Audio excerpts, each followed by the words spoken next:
Shalom, kembali lagi bersama saya Yohanes Talayan.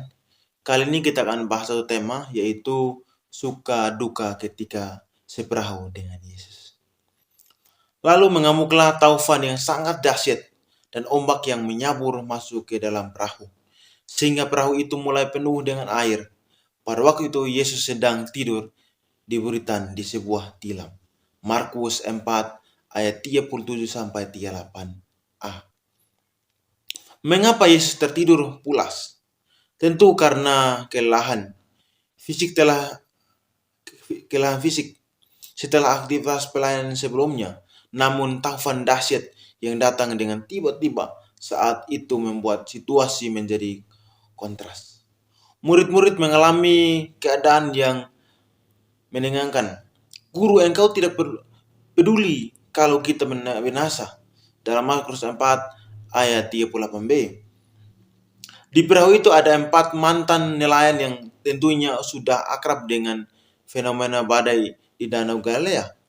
Namun mereka pun diliputi ketakutan. Apakah pernyataan murid-murid yang penuh kepahitan ini menunjukkan bahwa saat itu mereka tidak lagi menyadari bahwa orang yang sedang tertidur di perahu itu adalah penguasa atas alam? Mungkin sekali mereka tetap menyadari hal itu, namun mereka merasa sepertinya dia membiarkan taufan yang ganas itu mengelamkan mereka. Namun Yesus tidak akan membiarkan mereka tenggelam. Pulas tertidur di saat yang genting tersebut membuktikan bahwa Yesus bersandar sepenuhnya pada Allah, Bapaknya, dan bahkan juga menunjukkan bahwa dia pun memiliki kuasa atas angin dan ombak. Ia pun bangun menghardik angin itu dan berkata kepadanya, danau itu, diam, tenanglah. Lalu angin itu reda dan danau itu menjadi teduh sekali. Dalam Markus pasal 4 ayat 39. Kata menghardik sebelumnya dipakai ketika Yesus menghardik roh jahat dari orang yang kerasukan.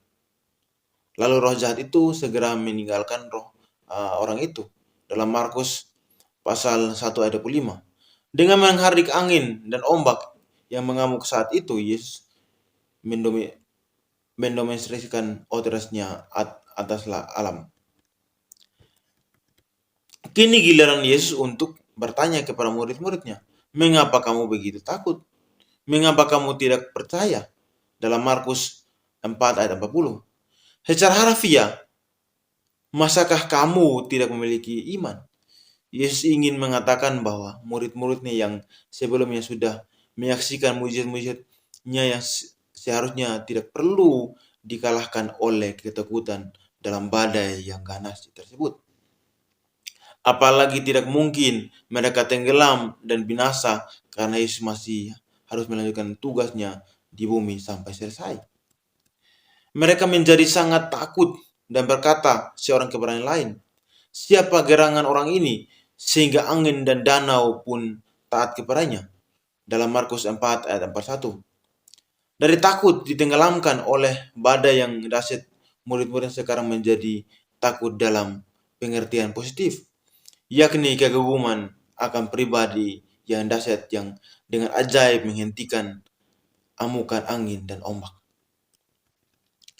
Sebagaimana murid-murid Yesus, kadang kita berada dalam badai kehidupan yang membuat kita takut. Bahkan sangat takut, mungkin juga sebagaimana mereka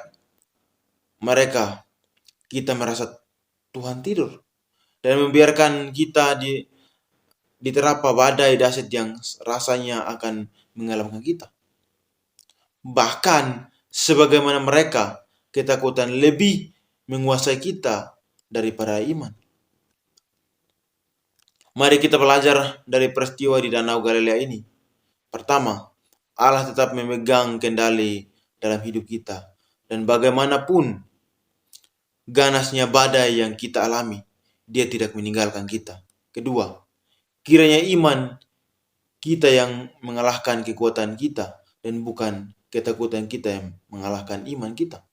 Ketiga, Fokus kita jangan pada badai, melainkan pada siapa Dia yang berkuasa di atas bumi, di atas badai. Akhirnya, kisah ini jangan juga disalah tafsirkan.